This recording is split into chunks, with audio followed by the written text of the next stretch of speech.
Boa noite a todos. Vamos começar abrindo a palavra de Deus em Deuteronômio capítulo 4 e nós vamos ler os primeiros 8 versículos. Deuteronômio 4, 1 até 8. Deuteronômio 4, 1 até 8. E assim diz a palavra de Deus. Agora, pois, ó Israel, ouve os estatutos e os juízos que eu vos ensino, para os cumprirdes, para que vivais e entreis e possuais a terra que o Senhor, Deus de vossos pais, vos dá.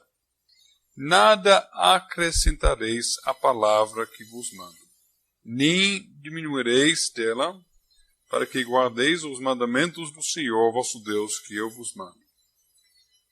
Os vossos olhos viram o que o Senhor fez por causa de Baal-Peor, pois a todo homem que seguiu a Baal-Peor, o Senhor vosso Deus consumiu do vosso meio. Porém, vós que permanecestes fiéis ao Senhor vosso Deus, todos hoje estáis vivos. Eis que vos tenho ensinado estatutos e juízos, como me mandou o Senhor, meu Deus, para que assim façais no meio da terra que passais a possuir. Guardai-os, pois, e cumpri-os, porque isto será a vossa sabedoria e o vosso entendimento perante os olhos dos povos, que ouvindo todos esses estatutos dirão, certamente este grande povo é gente sábia e inteligente. Pois que grande nação há que tenha deuses tão chegados a si como o Senhor nosso Deus, todas as vezes que o invocamos. E que grande nação há que tenha estatutos e juízos tão justos como toda essa lei que eu hoje vos proponho. Deixe-me ler versículo 9 também. Então somente guarda-te a ti mesmo, e guarda bem a tua alma, que te não esqueças daquelas coisas que os teus olhos têm visto, e se não apartem do teu coração todos os dias da tua vida, e as farás saber a teus filhos e aos filhos de teus filhos. Semana passada, nós começamos com a aliança com Moisés. E eu demorei um pouco, então nós não fomos muito longe. Nós só tratamos sobre o contexto. E eu comecei com o primeiro ponto, se eu não me engano. Então nós devemos continuar com o segundo ponto, que seria hierarquia. Nós estamos seguindo os 5 pontos que cada aliança tem. Não é necessário estudar as alianças usando esses 5 pontos. É um jeito de abordar as alianças. E nós estamos seguindo este jeito. Agora, nas igrejas reformadas continentais e as igrejas ligadas a elas, quando tem um prédio, auditório de uma igreja, sempre tem os bancos das pessoas e em frente tem os bancos dos presbíteros. Ao lado, eles podem supervisionar a congregação e fiscalizar aquele que está falando no púlpito. Então eu estou me sentindo em casa quando aqui eu tenho um presbítero Manuel aqui. É o lugar mesmo de um presbítero, né? Numa igreja reformada. Aí ele pode supervisionar todo mundo e também fiscalizar aquilo que sai do púlpito. A arquitetura pode dizer muito sobre aquilo que está sendo ensinado em um certo lugar. Na Igreja Católica Romana, nos prédios da Igreja Romanista, o altar está no centro. Aí o sacrifício repetido de Cristo é o centro da sua religião miserável e sem esperança. E a reforma derrubou tudo isso e colocou o púlpito no centro. De fato, muitas igrejas, na Holanda tem muitas catedrais que antes da reforma eram católicos romanos, e tinha o altar lá aqui, e tinha aqueles púlpitos lá em cima, que até tem em Olinda aquelas igrejas que tem púlpito lá em cima. E quando os reformados reformaram a igreja, eles tiraram o altar e tiraram os bancos e colocaram assim, para virar para o púlpito. Então, essas são pequenas coisas, mas tem simbolismo, né? Tem significado. Então, também a prática em muitas igrejas continentais de ter os presbíteros lá em frente, onde eles podem fiscalizar o púlpito e também supervisionar a congregação, não é necessário. Não tem nenhum texto bíblico que diz que tem que ser assim, mas fala sobre a grande responsabilidade que os presbíteros têm. Coisa que nós deveríamos aprender aqui no Brasil, onde o pastor muitas vezes gosta de pensar que ele é um tipo de papa local. Ele fala e é assim. E nós precisamos reaprender que o pastor, o pregador, está debaixo da autoridade dos presbíteros da igreja. Eles têm responsabilidade de prestar contas a Deus pelas almas da congregação. Por qualquer coisa que sai do púlpito, Deus vai cobrar dos presbíteros. Agora, isso não é igreja, isso não é culto, mas vendo o irmão ali, eu comecei a pensar sobre arquitetura. Mas vamos voltar para o nosso... Vamos voltar para Iraque. Obrigado, Jess.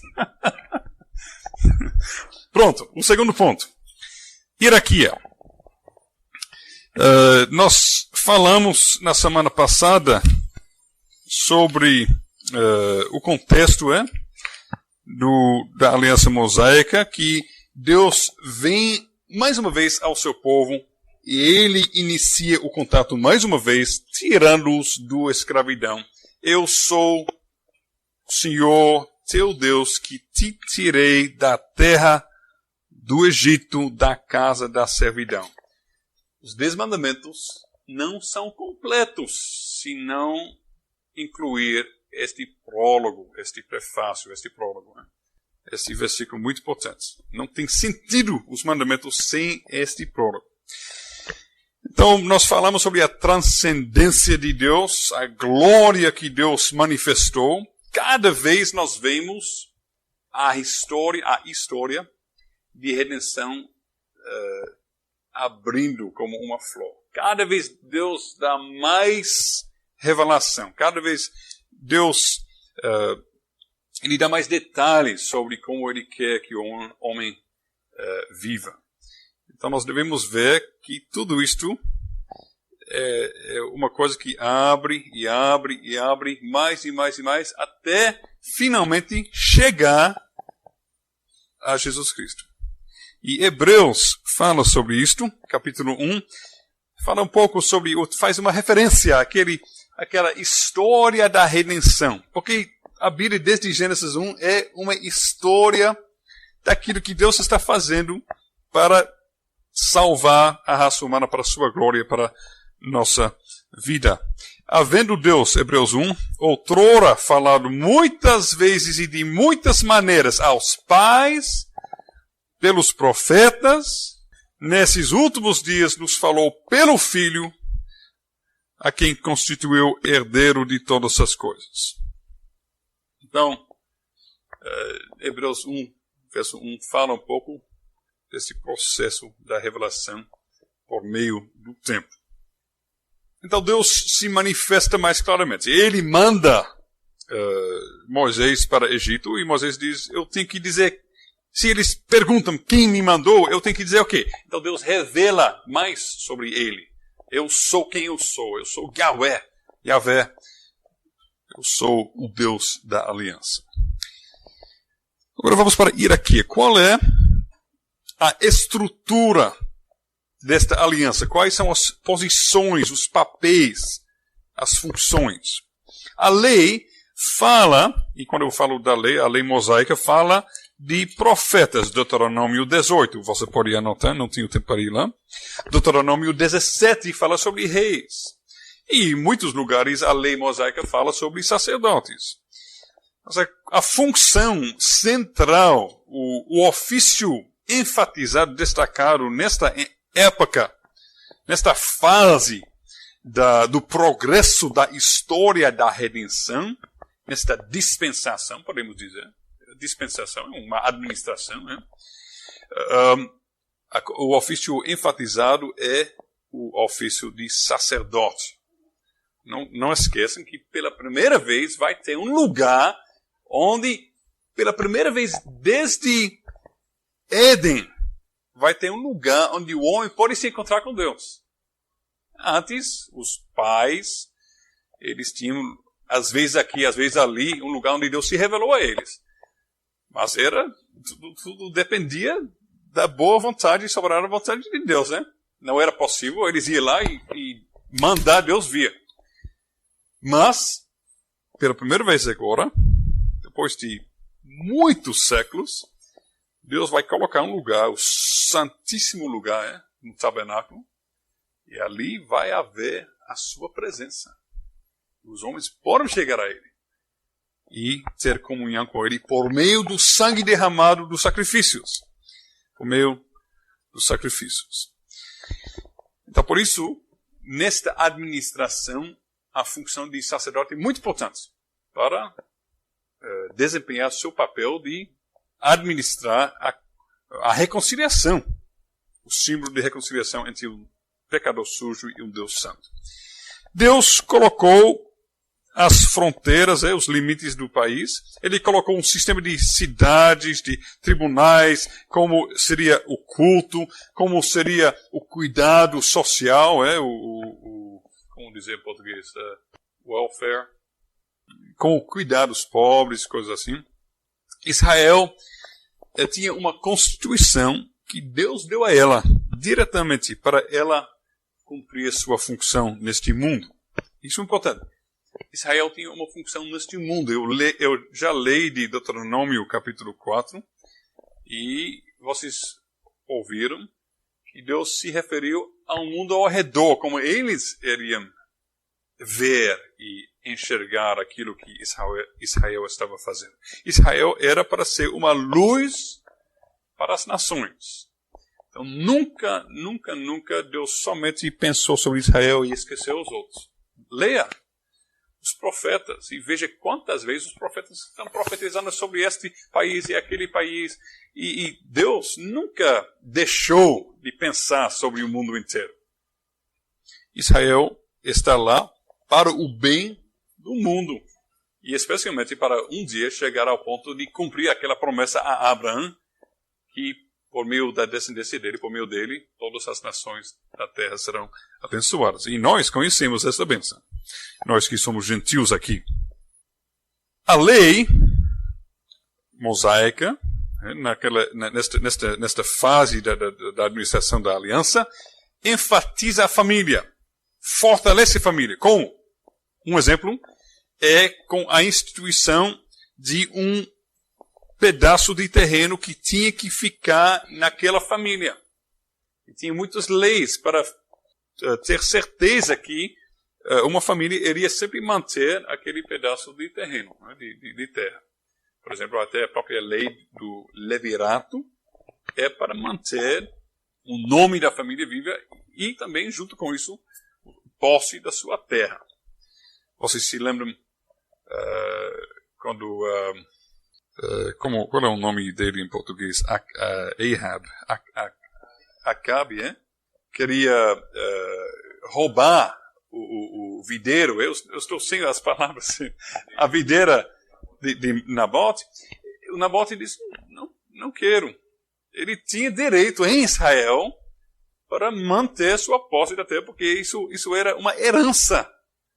Para também sua família ter sua posse, sua porção, sua herança em Israel, para também compartilhar na época quando o Messias chegará. Então, tinha também várias leis sobre tributação, impostos, também limitando a autoridade dos magistrados e os sacerdotes. Então, as leis também procuravam proteger a família.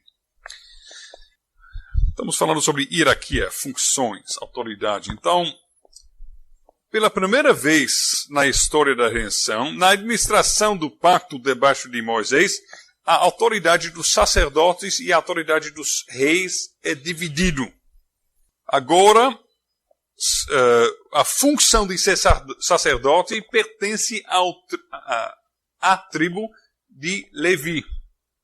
nenhum outro tribo pode, de uma forma legítima, assumir essa função. Profetas podem ser de qualquer tribo. Às vezes, um profeta ele surgiu e até tinha uma autoridade acima dos sacerdotes e reis, mas isso por uma função especial de Deus. Mas profeta, um sacerdote, um rei poderia ser profeta também. E eventualmente, os reis acabam sendo tirados sempre da tribo de Judá. E nós vemos, isto já foi profetizado, por Jacó, em Gênesis capítulo 49, verso 8 até 12, Jacó, ele profetiza: o cetro não se arredará de Judá, nem o bastão dentre os seus pés, até que venha Siló, e a ele obedecerão os povos. O cetro vai ficar com Judá. Isso já foi profetizado em Gênesis 49. Em Números também, Números 24, verso 17. Vocês se lembram de Balaão, aquele que falou com o jumento dele fala com ele. Números 24, verso 17. Vê-lo-ei, mas não agora. Contemplá-lo-ei, mas não de perto. Uma estrela procederá de Jacó, de Israel subirá um cetro que ferirá as têmporas de Moabe e destruirá todos os filhos de Sete. Falando sobre o Senhor Jesus Cristo, que iria herdar este cetro da tribo de Judá. Ok, então isso é hierarquia. Vamos para a ética. Ética é como o povo tinha que viver em comunhão com Deus. Aquilo que Deus revela nos 10 mandamentos e aquilo que Deus revela nas leis ao redor dos 10 mandamentos. Porque tudo que nós temos, especialmente nos 5 livros de Moisés, nós temos muitas explicações dos 10 mandamentos e aplicações práticas em várias situações práticas e específicas da vida. Então, tudo isto deu a Israel uma ética muito diferente de todas as outras nações. E por isto, naquele trecho que nós lemos quando nós começamos hoje à noite, Deus falou, verso 6 de Deuteronômio 4, guardai-os, pois, e cumpri-os, porque isto será a vossa sabedoria, vosso entendimento perante os olhos dos povos. A lei serviu para separar Israel completamente do mundo. E por isto, se Israel não guardava todas essas cerimônias e leis, Israel estava quebrando a aliança. Porque não estava mantendo a santidade. E santidade não é apenas moral, a santidade também é diferente, separado do mundo. Por isto, Deus chamou Israel a brilhar de uma forma distinta neste mundo. Os 10 mandamentos não são uma coisa desligada de todas essas explicações e aplicações que nós vemos ao redor deles. Também o sistema sacrificial de sacrifícios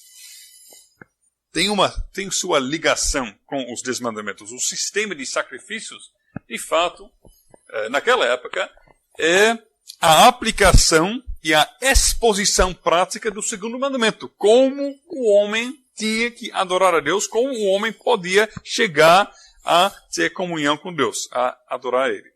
O que significa honrar o nome de Deus na adoração? Como guardar o sábado? Tudo isto nós temos nas leis, nas regras, nos preceitos, nos rituais, nas cerimônias da lei. Todas essas aplicações são aplicações dos 10 mandamentos naquela época, naquele contexto. Agora, veja algo interessante aqui, que cumprindo toda esta lei que apontava para quem? Toda esta lei, todas essas cerimônias, todos esses rituais, todos esses sacrifícios apontavam Cristo. Vocês se lembram que nós lemos de Lucas 24, algumas semanas atrás, que Jesus fala que tudo que tem em Moisés e os profetas, os salmos, os escritos, fala a meu respeito. E também toda a administração da aliança que chamava o povo para olhar para frente e para esperar o Messias. Então, sob esta ótica, quando nós lemos, guardai-os, pois, e cumpri-os, porque isto será a vossa sabedoria. Isso me fez pensar de 1 aos Coríntios 1, verso 30. Alguém pode ler 1 aos Coríntios 1, 30? Mas vós sois dele, em Jesus Cristo, o qual para nós foi feito por Deus sabedoria e justiça e santificação e redenção. Tudo que a lei apontava, tudo que a lei disponibilizava, providenciava, proporcionava, é completo e cumprido no Senhor Jesus Cristo. Aqui a lei servia para mostrar a sabedoria do povo de Deus. E Jesus Cristo é nossa sabedoria. Nós não precisamos mais da lei para essas coisas, para sermos diferentes do mundo, para nos santificar, para nos separar do mundo. Agora é Cristo e seu Espírito que fazem isto. Então a lei está apontando isto. Mas tudo isto é uma plenitude que nunca tinha antes. Todas essas leis e explicações como o povo poderia se diferenciar do mundo e se consagrar para o serviço do Senhor, tudo isso é uma enorme bênção e profundidade de revelação que nunca tinha sido dado antes. O cerne e a essência de toda essa lei tem a ver com os sacrifícios que são um meio para o pecador ter comunhão com Deus Santo. Mas a lei não trata apenas do culto. Importante. A lei não trata apenas daqueles rituais e aquele momento de adoração no templo. A lei trata sobre toda a vida, todos os aspectos mais práticos da vida. Porque Israel tinha que ser santo não somente na hora de cultuar no culto solene. Israel tinha que ser santo também até quando eles estavam indo para o banheiro. Tem lei sobre isso? Os israelitas tinham que mostrar uma higiene inédita naquela época. Como eles mantiveram o arraial limpo e fizeram suas necessidades, Deus mostrou na sua lei como fazer isso de uma forma santa. Então, isso mostrando que cada pequena coisa era para Israel mostrar santidade em todos os aspectos da vida, por meio desta sabedoria, porque sabedoria, nós sabemos pelos provérbios, não sei se está em português, mas the beginning of wisdom. Pronto, obrigado. Porque, sim. Então, sabedoria tem a ver com servir ao Senhor e temer a Ele. Então, por meio desta sabedoria de temer o Senhor, seguir os seus mandamentos, que são mandamentos de vida, Israel tinha que testemunhar ao mundo que isto é o caminho da vida. E não é isto que nós devemos fazer hoje também. Né? É a mesma coisa. Ainda de uma forma mais profunda ainda. Bom, isso é ética. Vamos continuar falando sobre obrigações e promessas. A lei de Moisés, igual a todas as outras administrações da aliança, também inclui ameaça. Ameaça da maldição. Quando foi a primeira vez que Deus ameaçou o homem com maldição? Quando foi? Antes ou depois da queda? Pergunte a muitos pastores. Deus ameaçou o homem com maldição antes da queda? Muitos pastores. Que isso? Deus amaldiçoar? Deus ameaçar? Nunca. Mas ele já, no paraíso, fazia parte do relacionamento pactual, promessas de bênçãos, mas também promessas de maldições. Caso que o homem virasse suas costas ao Deus da vida. E Deus é fiel. Deus é fiel às suas promessas de vida. Deus também é fiel às suas promessas de morte. Deus é fiel às suas ameaças santas. Deus é fiel. Todas essas combis que tem Deus é fiel escrito em frente ou atrás, eles, de fato, só estão pensando de um lado disso e não do outro. Então, a lei de Moisés também tem as ameaças. Tem promessas de bênção quando tem obediência, mas também tem ameaças. Agora, apesar de ter ameaças, muito embora que tenha ameaças como todas as outras administrações, isso não significa que é um pacto, uma aliança legalista e externa e que não tem nada a ver com o coração. Isso é uma distinção errada. E até muitos teólogos fazem hoje em dia. O próprio Wayne Grudem, por exemplo, gosta de fazer essa distinção. O pacto daquela época, externo, e, de fato, é carnal. Né? Você é membro do povo de Deus, seu filho também, tudo é carnal. E hoje é espiritual. Hoje, nosso relacionamento com Deus é espiritual. Não tem nada a ver com isso. Não, isso não tem nada a ver com aquilo que a Bíblia ensina. Vai lendo a palavra no Antigo Testamento, que poucas pessoas fazem, mas vai fazendo isto. E veja, por exemplo, aquilo que nós lemos em Deuteronômio 4, verso 9, que essas coisas que eu falei sobre o caminho da vida, os mandamentos da vida, Moisés diz, que não se apartem do teu coração, Moisés nunca ensinou uma obediência externa. Deus sempre, no Antigo Testamento, Deus sempre chama o povo a cultuar a Ele de coração. E quando eles não fazem isso, Ele diz, eu não quero os seus sacrifícios. Eu não sou dono de todos os animais. Se eu estou com fome, eu vou comer. Será que eu estou com fome que vocês estão apresentando milhares e milhares de sacrifícios? Eu quero justiça. Eu quero amor. Eu quero misericórdia. Então, não é, de forma alguma, apresentado na Sagrada Escritura a aliança com Moisés como uma aliança legalista. Tudo externa, tudo de regras, faça, não faça, e tudo está bem. Nunca. Sempre Deus está procurando o coração. Nós podemos ver isso, por exemplo, em Deuteronômio capítulo 6. Deuteronômio 6, Deus chama o povo a cumprir a lei. E qual é a lei em uma casca de noz? Vocês entendem? Vocês têm este ditado? Casca de noz é pequeno, não é? Em inglês significa resumido. Não é? Qual é o cerne, a essência? Resumindo para poucas palavras, o que é a lei? Jesus não falou, amarás. E Jesus inventou isso? Ele teve uma revelação.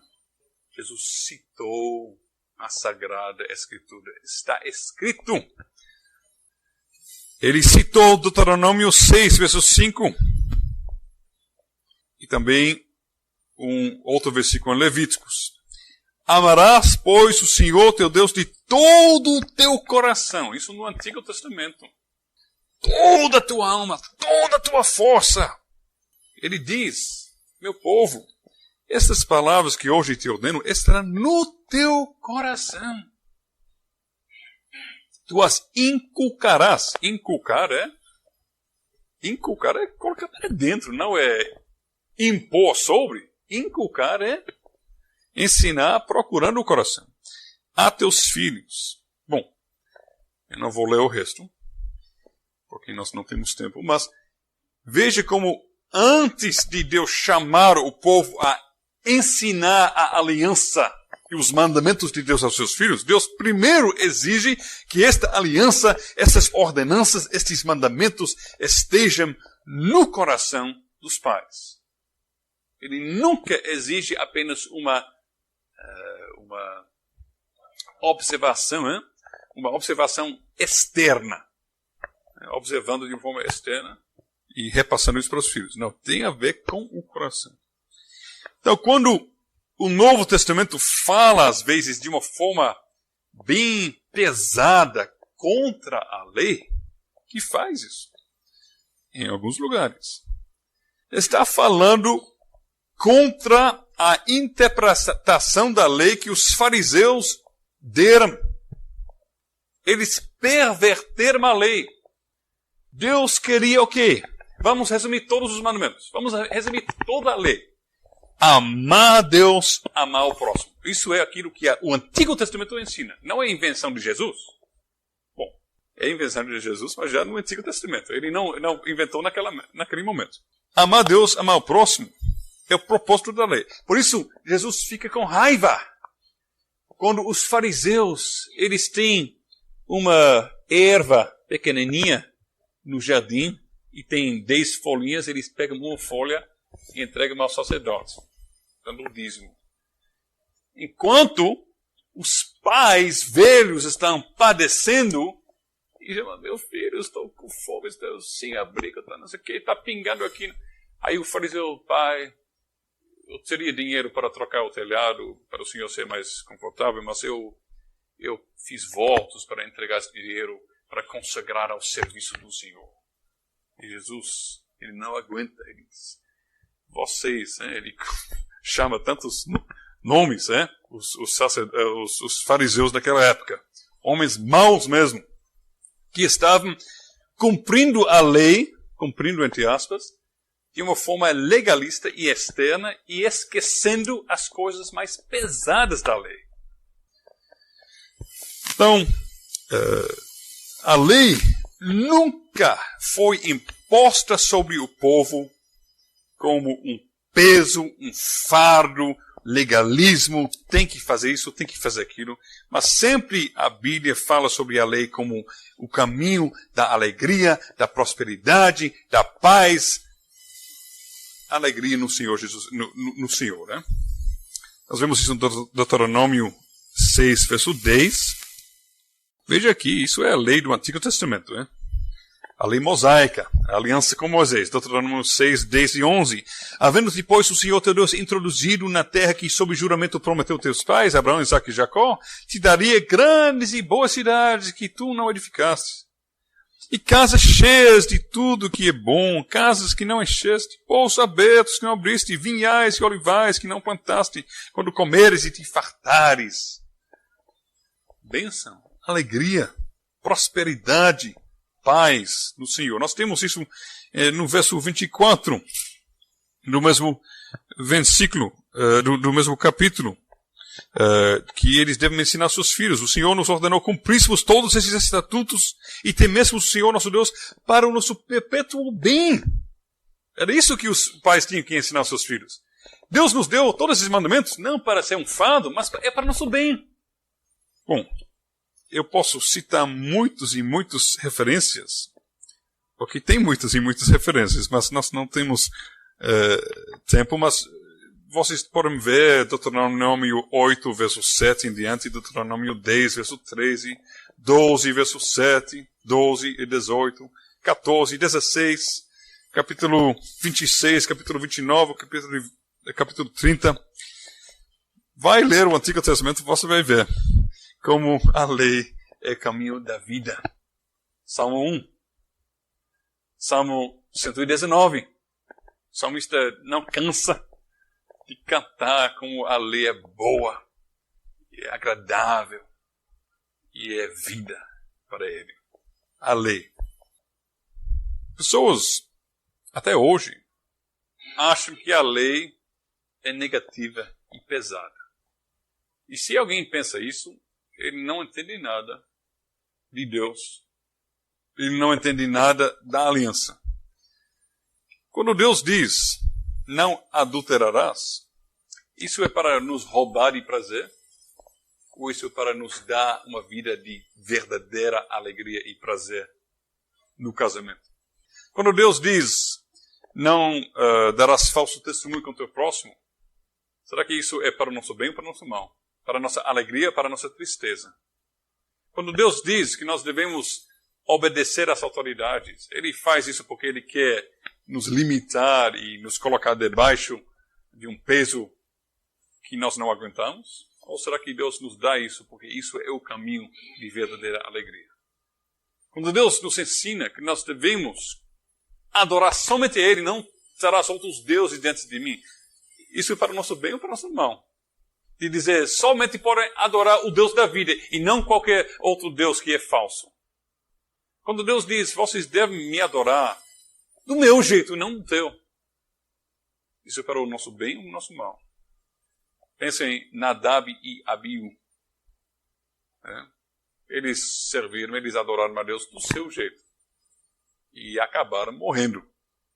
Quando Deus nos ensina, adore conforme meus mandamentos, conforme minha vontade, Deus está nos apontando mais uma vez o caminho da vida. Fale com Ananias e Safira. Fale com as pessoas na igreja em Corinto que estavam chegando na mesa do Senhor, cultuando do seu jeito e morrendo por causa de desprezar a santidade de Deus. Quando Deus nos chama a cumprir seus mandamentos, isso sempre é para o nosso bem. Sempre. E a maioria dos problemas pastorais que eu enfrento junto com os presbíteros, eu diria o seguinte: a maioria da miséria neste mundo é por causa do homem não aceitar esta simples verdade, que a vontade de Deus é boa. É a única que é boa. A única que traz vida. Muitas vezes, desde Adão e Eva, o homem apanha miséria e tristeza, porque ele diz, não, a vontade de Deus, tudo bem, por algumas pessoas, em alguns momentos, mas nessa situação não dá para mim, não. Porque vai doer demais, ou é difícil demais, ou não, eu não aceito, ou é difícil demais. E ele acaba se machucando e sofrendo por isso. O caminho do Senhor sempre é vida. Mesmo quando este caminho vai nos levar por meio do vale da sombra da morte. A vontade de Deus é boa. Jesus Cristo pode testemunhar disso. Em nenhum momento da sua vida ele se desviou da lei de Deus, da vontade de Deus. Isso trouxe as piores aflições que nós podemos imaginar sobre ele. Mas por causa disto, por causa de ser firme até o fim, Deus o exaltou sobremaneira. Ele perdeu sua vida para ganhar não somente sua vida, mas a vida de todos nós. Então, quando você está enfrentando uma decisão em sua vida, seguir o caminho do Senhor, a lei do Senhor, a vontade do Senhor, e talvez até sofrer por isso, ou dar um jeito, conforme seu pensamento, e ser um pouco equivocado para evitar problemas, tome cuidado. Porque você pensa que você pode poupar sofrimento, mas você vai acabar sofrendo muito mais.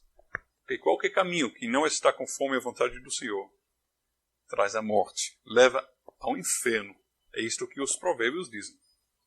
Então vamos continuar como o peregrino, aquele livro de John Bunyan. Vamos continuar sempre no caminho indicado, mesmo quando parece que é o pior caminho que existe. Mas vamos acreditar, pela fé, que a vontade de Deus é boa e traz vida. Isto é a lei. Já na época de Moisés, traz vida para o povo. Quando Deus mandava o povo, um dia em 7 vocês vão parar de trabalhar. Os fariseus tornaram isso, perverteram isso em alguma coisa horrível. Não pode, não pode, não pode, não pode. Aquilo que é um feriado semanal. Uma benção. Deus diz, não, pô, vocês não vão trabalhar. Vocês vão parar. Os fariseus tornaram uma grande benção que trouxe vida e alegria para o povo. Os fariseus tornaram em um fardo. E legalismo sempre faz isso. Legalismo até hoje. Pode pegar boas ordenanças de Deus e tornar em coisas pesadas e horríveis. Isso me faz pensar sobre não tem aqui.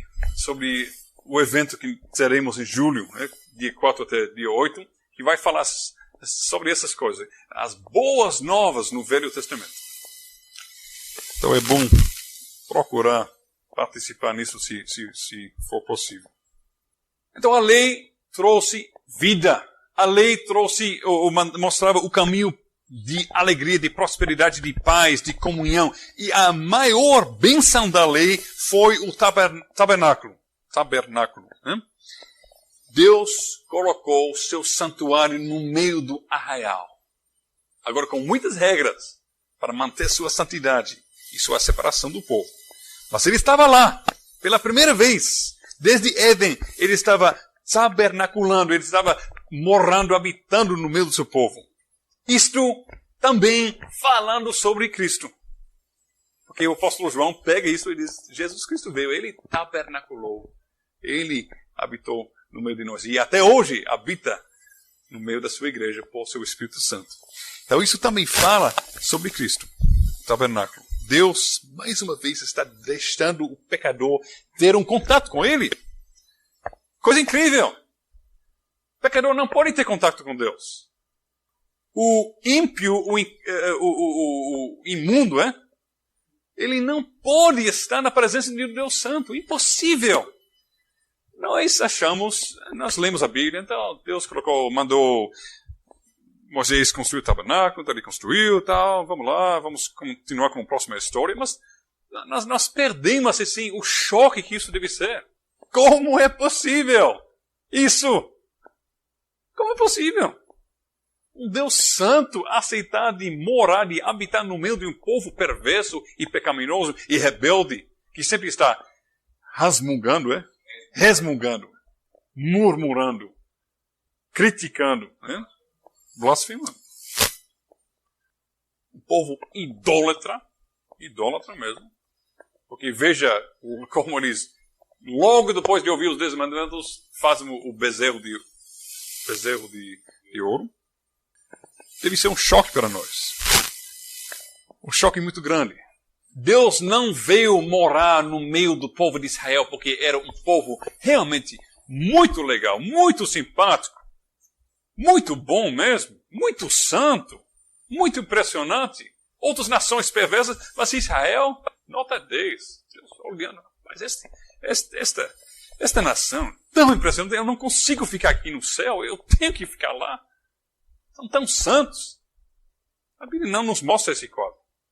A Bíblia nos mostra um povo que não merece. E cada rebelião, cada vez que eles se desviaram, nós ficamos com um ponto de interrogação ainda maior. Por que Deus aguenta esse povo aqui? Nós não lemos isso repetidamente, eles desviando de Deus. Por que Deus ficou no meio deles? Por causa da escolha do homem? Da bondade natural do homem? Israel exercendo o seu livre-arbítrio? É soberana graça. É a única explicação por que Deus aguentou esse povo. A única explicação por que Deus nos aguenta. Porque nós não somos muito diferentes do que Israel. Em nossas vidas dia a dia. Então, a maior bênção é o tabernáculo de Deus no meio do seu povo. E a promessa que Ele estará com o seu povo, isso tem seu cumprimento concreto neste dom de um tabernáculo. Agora, o tabernáculo é temporário. Porque a lei fala em muitos lugares que futuramente Deus vai estabelecer sua presença de uma forma mais fixa. Vamos para Deuteronômio 12, verso 5, por exemplo. E isso tem muitas vezes na lei, textos como esse texto, Deuteronômio 12, 5, ele diz, buscareis o lugar que o Senhor vosso Deus escolher de todas as vossas tribos, para ali pôr o seu nome e sua habitação, e para lá ireis. Então, quando Moisés fala isso ao povo, ainda não foi estabelecido onde será esse lugar. Depois, Deus coloca seu nome sobre Jerusalém. Mas quando deu a lei ao povo, era apenas o lugar onde Deus escolher. Ele vai ainda estabelecer isso. Então, o tabernáculo era algo móvel, sempre fica com o povo. Mas a lei fala em muitos lugares sobre o lugar onde Deus vai finalmente escolher de lá ficar de uma forma permanente com sua presença. Então, bênçãos grandes. Estamos falando sobre obrigações e promessas. Nós falamos sobre as promessas primeiro. muitas promessas lindas e profundas, mas também obrigações, bênçãos, mas também maldições. E de fato, na lei mosaica, nesta administração da aliança na época de Moisés, nós temos a revelação mais enfática da ira justa de Deus contra o pecado. Não tem, até agora, uma revelação mais clara como Deus se ira contra o pecado nesta lei. Ele mostra, na medida que ele mostra a profundidade da sua bênção, também cresce a revelação da sua ira. Isso é simétrico. Isso vai os dois lados. Mais que nós conhecemos a ira terrível que nós merecemos por causa dos nossos pecados, mais que nós ficamos maravilhados por causa da grande misericórdia e a grande bênção de sermos salvos no Senhor Jesus Cristo. Então, a bênção da aliança e a maldição da aliança cresce, a revelação cresce cada vez mais. Até no Senhor Jesus Cristo, a revelação se manifestar de uma forma infinita, porque na cruz nós temos a maior bênção imaginável, a salvação das nossas almas. E também a maior maldição imaginável está sendo manifestada lá também.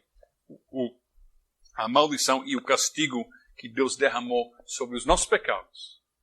Mas graças a Deus, os nossos pecados sendo carregados por Jesus Cristo e não por nós. Então, pessoas que querem uma religião tudo positiva, vamos falar de uma forma positiva. Não mencionar disciplina, não mencionar assim, pecado e maldição. Vamos falar Deus é amor, devemos amar uns aos outros. Tal. E não querem falar sobre isso. Eles, de fato, estão roubando a si mesmos. Se roubando a si mesmos. Né? Então, se roubando a si mesmos porque eles estão... À medida que eles não entendem a ira pesada e profunda de Deus contra a nossa sujeira e pecaminosidade, à medida que eles não entendem isso, então o amor de Deus também fica mais diminutivo, pequenininho. E tem muitos crentes hoje em dia que por não entender seu pecado e a maldição que isso merece, eles também não entendem muito bem o amor de Deus. O amor de Deus é uma coisa rasa para eles. É quando nós entendemos a maldição que nós temos condições de nos gloriar na bênção. Então, quando Deus ele deu esta definição profunda de pecado e de juízo e de justiça que a lei mandava e requeria, obrigado. Ele mostra isso, ele revela isso para mostrar aos israelitas, para inculcar no seu povo a necessidade que eles tinham da graça de Deus. A lei sem misericórdia, pelo testemunho de uma ou duas testemunhas, alguém poderia morrer, não é? A lei, alguém colhendo lenha no sábado, no dia de descanso, era para ele morrer. E esta rigidez e esta justa ira de Deus era para o povo aprender quanto eles precisavam da graça de Deus. Porque todas essas leis eram para manter o povo em comunhão com Deus, para eles ter condições de viver com Ele, com o Deus Santíssimo no meio deles. Então eles tinham que manter a santidade. Mas os grandes castigos e os profundos castigos mostraram ao povo que eles não tinham condições de manter isso sozinhos. Eles precisavam de ajuda divina. E por isso a lei é um aio tutor para nos levar a Cristo. Né? Vocês se lembram do aio? Que na época, na cultura romana daquela época do primeiro século, o aio servia para levar o filho dos ricos para a escola e para ter cuidado que ele não iria se desviar do caminho para começar a brincar ou esquecer seus deveres. Então, para bater com a vara se fosse necessário. Então, assim, a lei para nos levar para Cristo. Então, a lei também ensinou ao povo que se eles se desviarem dos caminhos do Senhor, essa nação, eles seriam rejeitados da sua posição de liderança e privilégios pactuais. Nós vemos isso em Deuteronômio 28.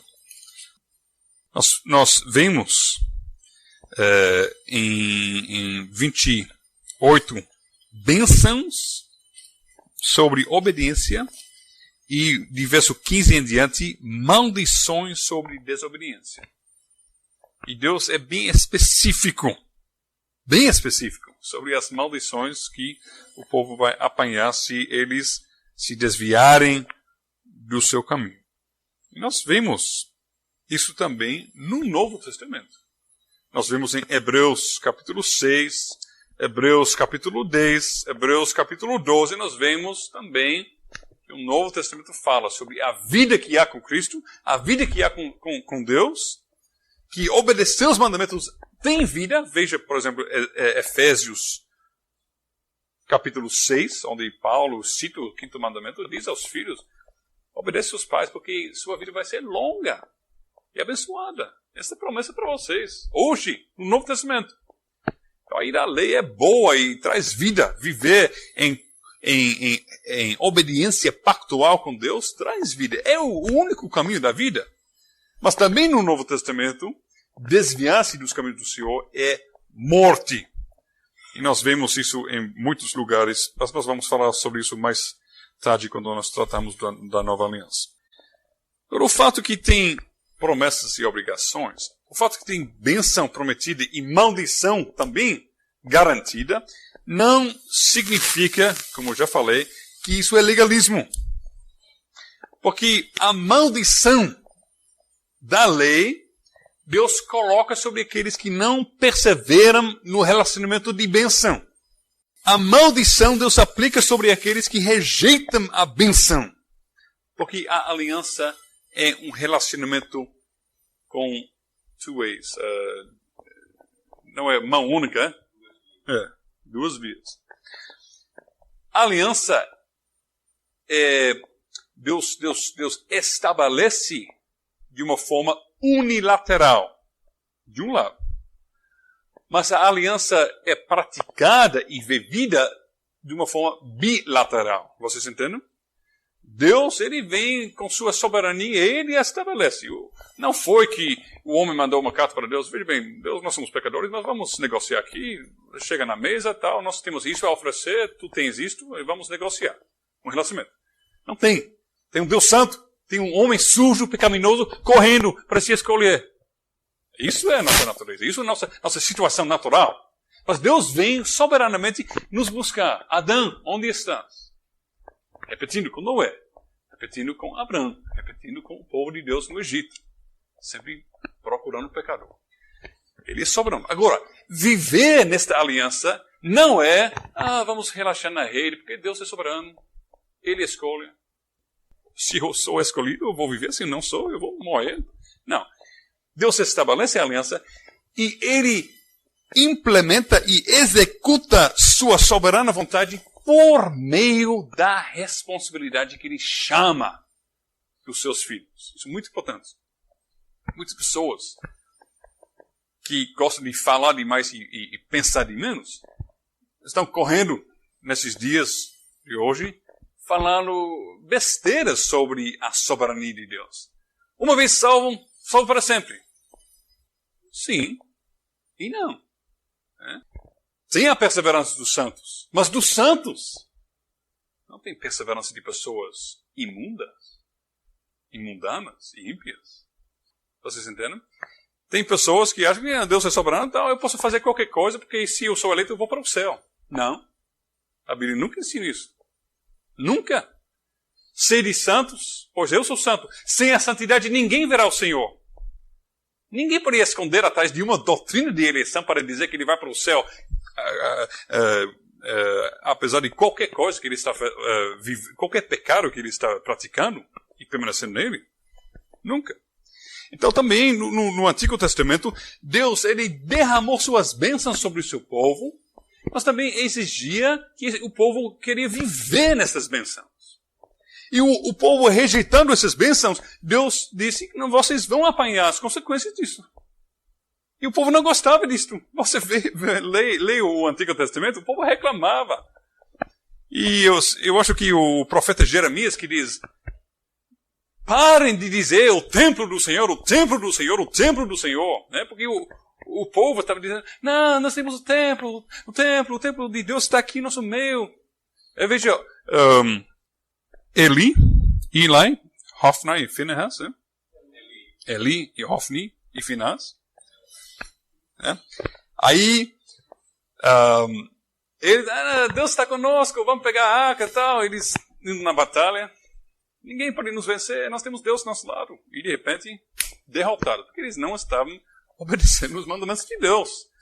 Estavam querendo manipular Deus como qualquer ídolo das nações.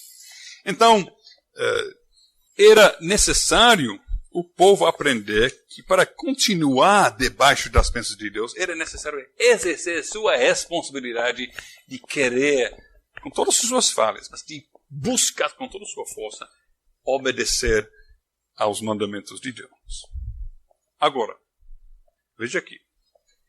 Tem bênção. Bênção tem chapéu ou não? É circunflexo. E tem maldição. Agora, não é assim que Deus chama o povo de Israel e diz: aqui, povo de Israel, vocês estão. Agora, vocês podem escolher ou isto, ou isto. Não é uma escolha assim, ou isto ou aquilo igual. Não é assim. Mas é isto. Deus chamou o povo de Israel e colocou eles debaixo da sua bênção. Ele tirou das trevas. Ele colocou no caminho da vida, que leva a vida, o caminho da alegria, da paz, da comunhão com Deus, de perdão dos pecados. Isso é o caminho. E Deus disse: meu povo, eu tirei vocês do mundo, eu tirei vocês da miséria, eu tirei vocês dos seus pecados, da escravidão. Eu coloquei vocês no caminho. E eu estabeleci, eu defini para vocês os marcadores, os limites daquele caminho. Que é o quê? Os 10 mandamentos, né? Com todas as outras explicações e aplicações desses mandamentos na lei mosaica. É tudo para mostrar, isto é por aqui, é assim. Isto é a direção para você seguir, para ter vida, para ter comunhão com Deus. Agora, cuidado, Israel, porque vocês transgredir é outro passar, não é? Transgredindo, vocês vão entrar em outro caminho. E qualquer outro caminho leva à morte. Aqui é vida. Vocês entendem a diferença? Deus deu suas bênçãos. Ele falou sobre, ele ameaçou das maldições. Não como duas opções iguais. Duas possibilidades iguais. Mas Deus tirou seu povo da escravidão, derramou suas bênçãos sobre eles e disse: continuem nesse caminho, porque se não, desviando-se desse caminho, só tem a morte. Podem ver a diferença? Provérbios faz a mesma coisa. Provérbios sempre está falando ao filho: filho, permanece no caminho da sabedoria, da vida, da alegria, da paz, da comunhão com Deus. Porque desviando-se, só tem morte. E a mesma coisa conosco. O que Deus fez com Israel, Deus faz conosco também. Deus vem a nós como igreja, Deus vem a nós como lares cristãos. Deus vem a nós como famílias cristãs. Deus vem a nós. Ele nos coloca debaixo da sua bênção, debaixo da soberana misericórdia dele. Ele diz: meu filho, eu estou derramando minhas bênçãos sobre você. Continue nesse caminho. Porque qualquer outro caminho que você pegar só leva à morte. E por isso, Hebreus pode falar sobre pessoas que provaram as coisas espirituais. Porque é possível. Quando nós entendemos o jeito de Deus de agir, o jeito pactual, que Ele coloca alguém debaixo das bênçãos da aliança, mas também Ele promete realmente as maldições quando esta pessoa se desviar. E são ameaças reais.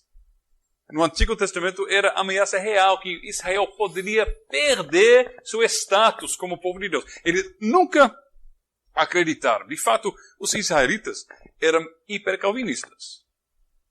Porque o hipercalvinista, ele só pensa em eleição, eleição, eleição. Tudo é eleição. O hipercalvinista não fala sobre a responsabilidade do homem. Mas tudo é eleição. Eu sou escolhido, não sou escolhido. Se eu sou escolhido, eu vou para o céu de qualquer jeito. Então não faz diferença como eu estou vivendo. Se eu não for escolhido, eu vou para o inferno. Mas se eu for a pessoa mais santa, então não adianta ser santo. Então, o hipercalvinismo leva a uma vida desgarrada e pecaminosa. Muitas vezes. Israel era mais ou menos hipercalvinista. Não, nós somos os escolhidos. Então, qualquer coisa, pode fazer qualquer coisa, viver de qualquer jeito, porque Deus nunca vai nos esquecer. Chegou o dia quando Paulo, o grande apóstolo, disse: eles foram cortados da oliveira, foram rejeitados. Israel, como nação, foi rejeitado. Deus caiu sobre este povo abençoado, sobre sua igreja no Antigo Testamento. Esse povo, ele caiu com toda a ira e todo o furor da aliança, todas as maldições da aliança. Veja o ano 70, Jerusalém arrasado, destruído. O povo judeu. Então, importante esta ilustração, porque muitas pessoas apresentam de uma forma errada a graça de Deus, como se fosse que Deus chega ao pecador e diz: você pode ter isso, você pode ter aquilo, você vai escolher. Mas não é assim.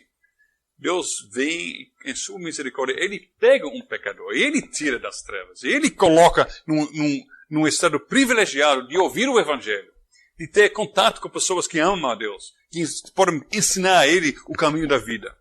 Ele dá condições a essa pessoa de entrar e fazer parte da igreja, do povo de Deus.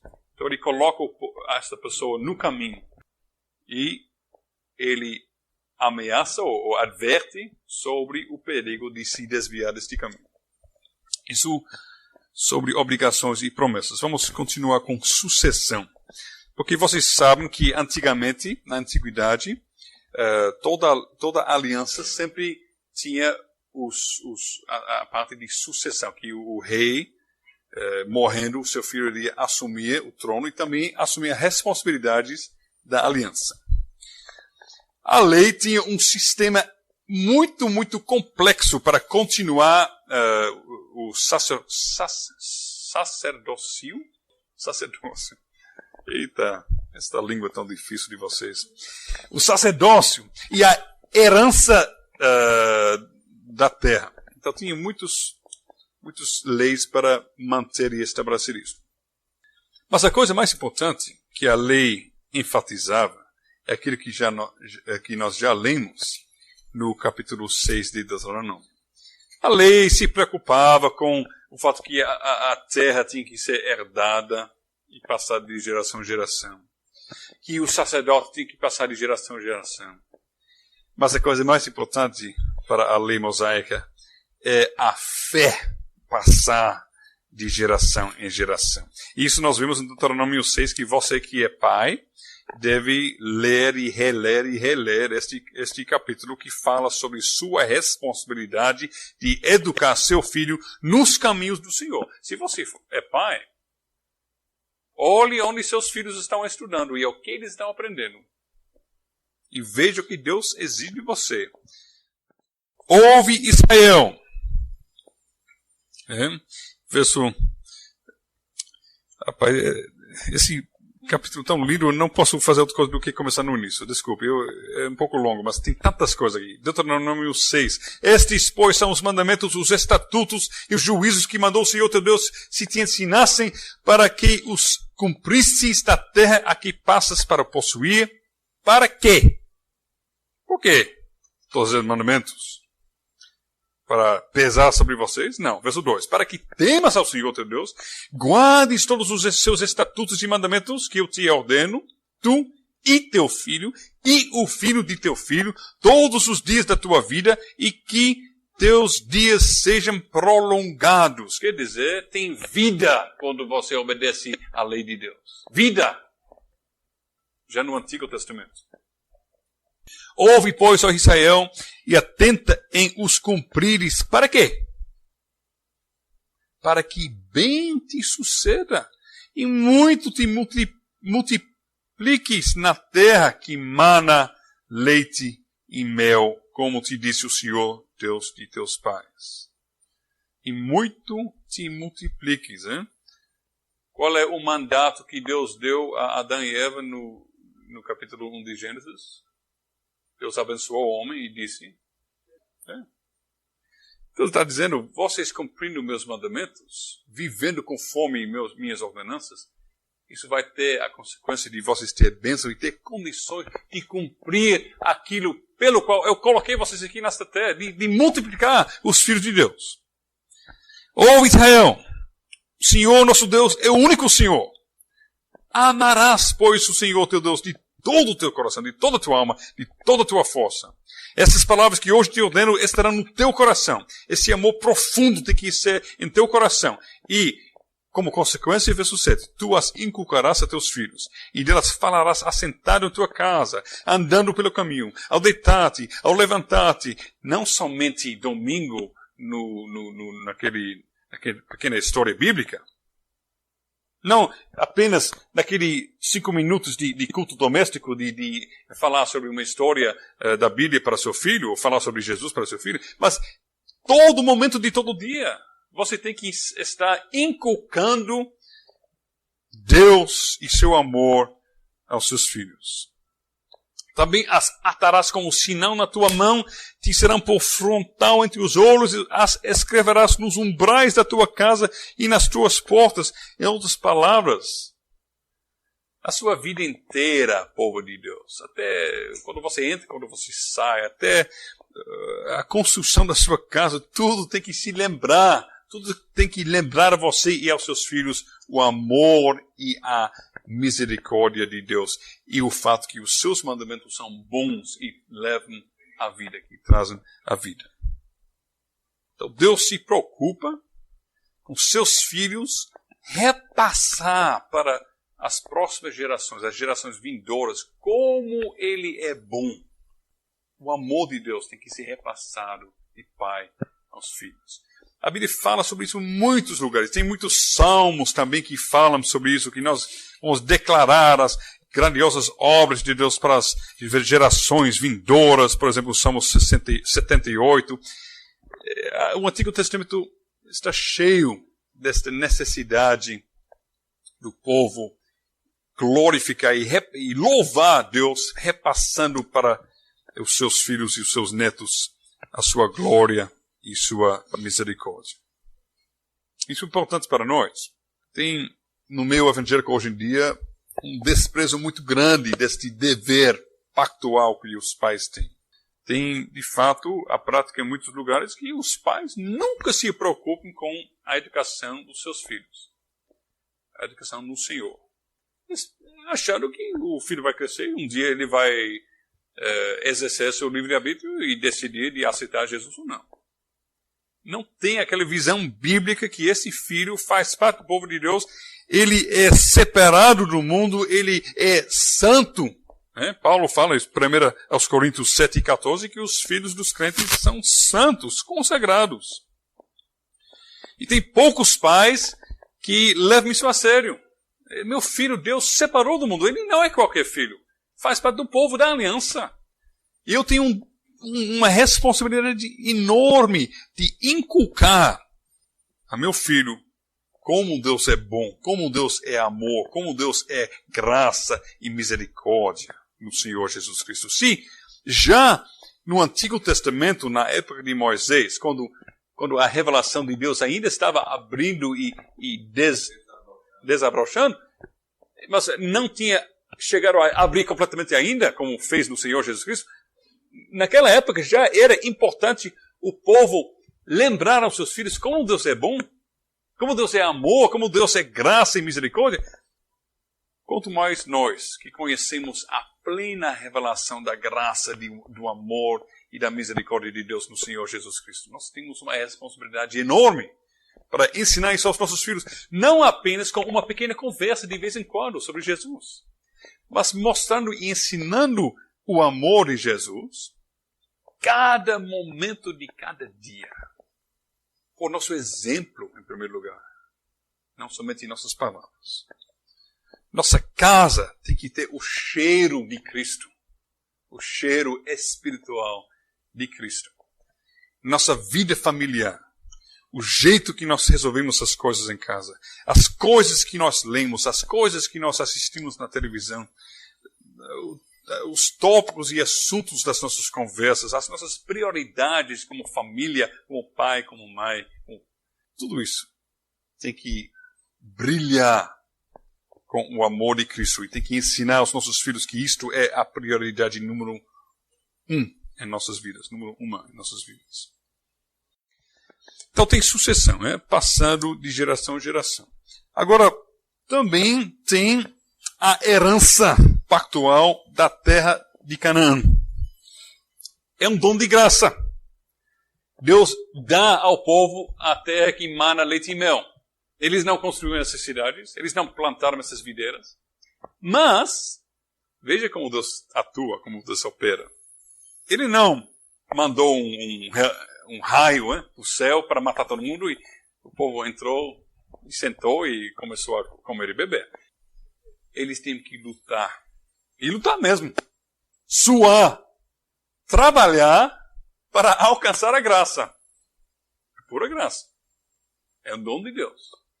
Mas Deus, Ele administra esse dom, Ele concede este dom, Ele usa a responsabilidade do seu povo para dar esse dom a eles. Veja como Deus, a soberania de Deus e a responsabilidade do homem são coisas parecidas.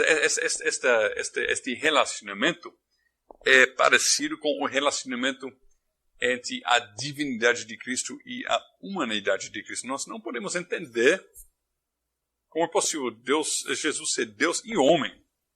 Pelo menos, eu nunca encontrei alguém que entende isso. E se alguém disser que ele entende, está mentindo. É impossível. Okay?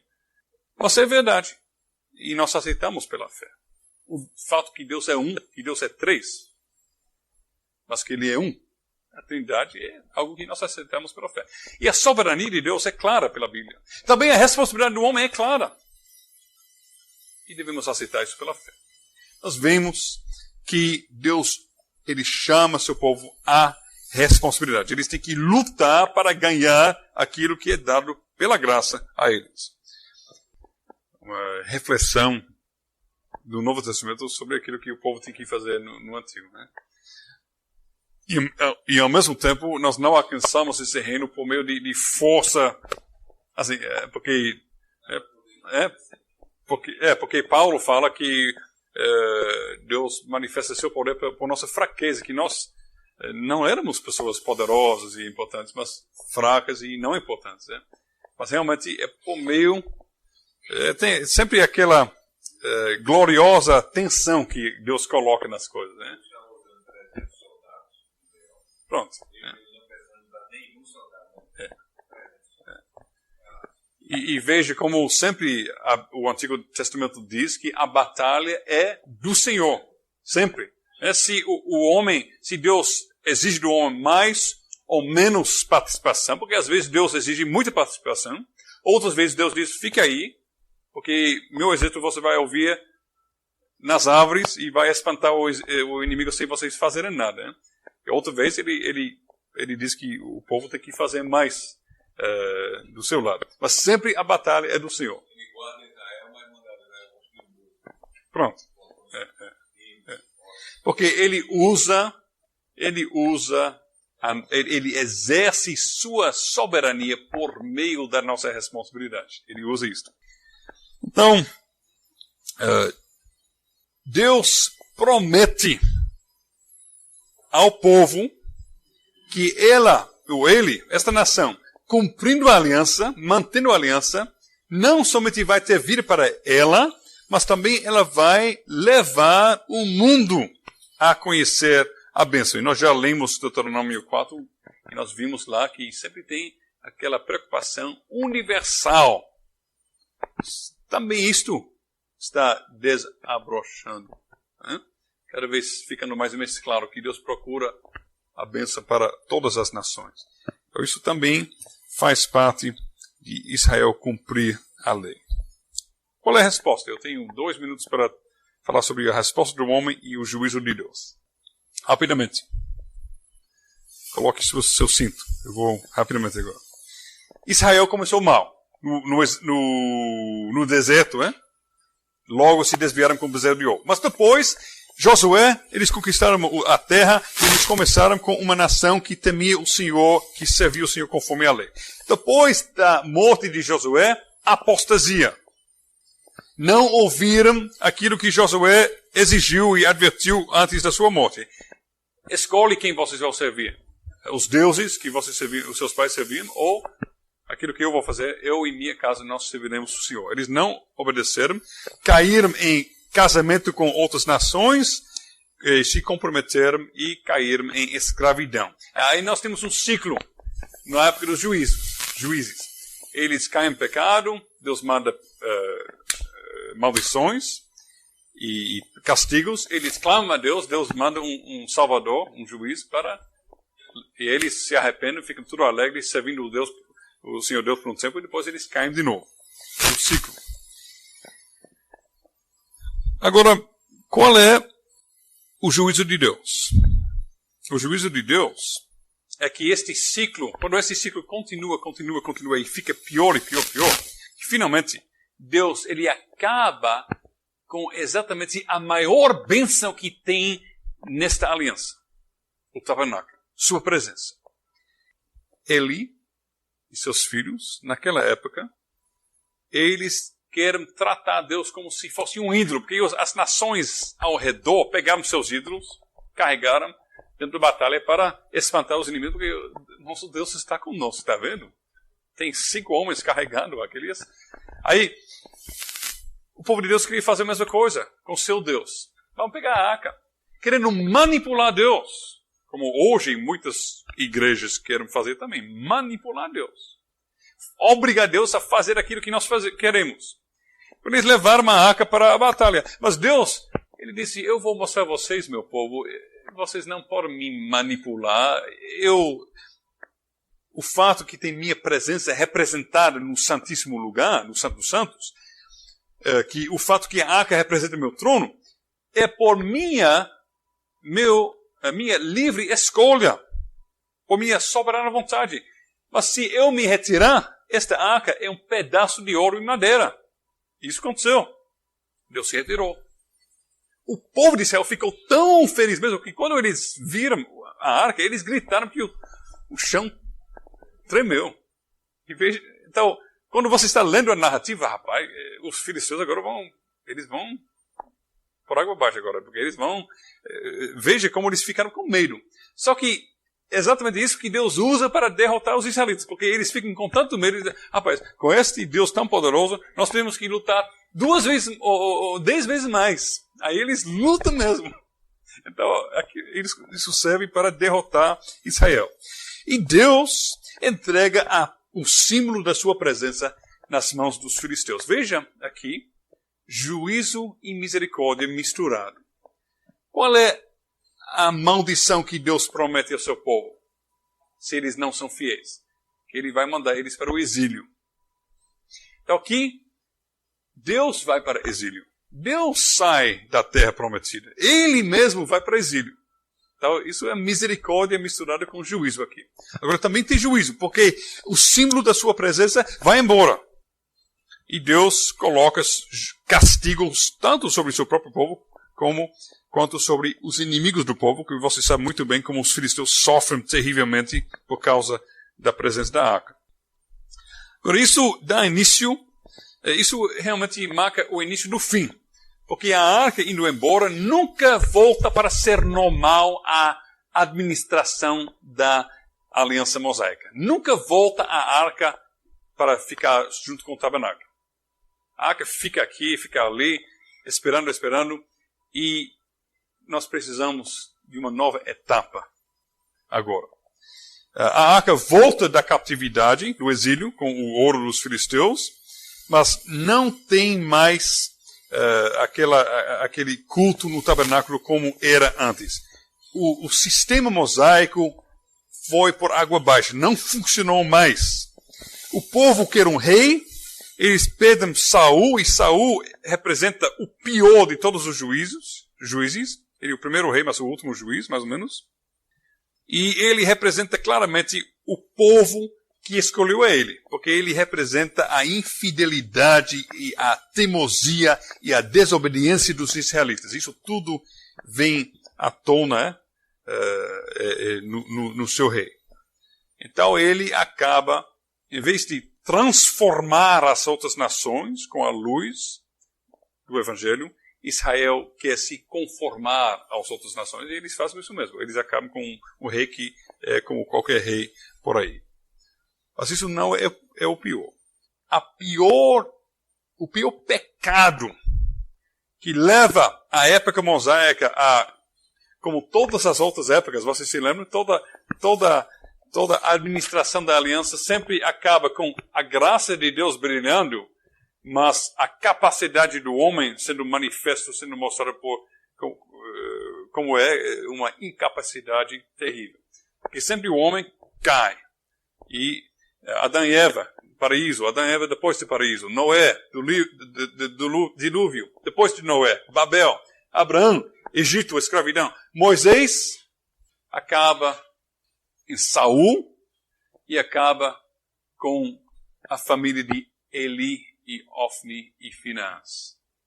Isso é o fim de um início glorioso com aquela família descomprometida com santidade e tudo pouco mole, e tudo tolerando a prostituição e todas as coisas que são abomináveis nos olhos de Deus. Eles, qual é a palavra? Defile. Eles defile, é tornar algo santo em algo imundo. Eles profanaram, obrigado, o sacerdócio. Eles falharam em sua responsabilidade. O sacerdócio falhou em sua responsabilidade de chamar o povo a viver uma vida de santidade para ter comunhão com Deus. Então, a época mosaica acaba do mesmo jeito com as outras épocas da administração da aliança. Mas nós vamos ver, daqui a 15 dias, nós vamos ver que Deus, mais uma vez, ele vai atrás do pecador. Ele vai levantar uma nova época na administração da aliança. Uma época que ele vai revelar ainda melhor sua graça e como haverá um Messias vindouro, vindouro.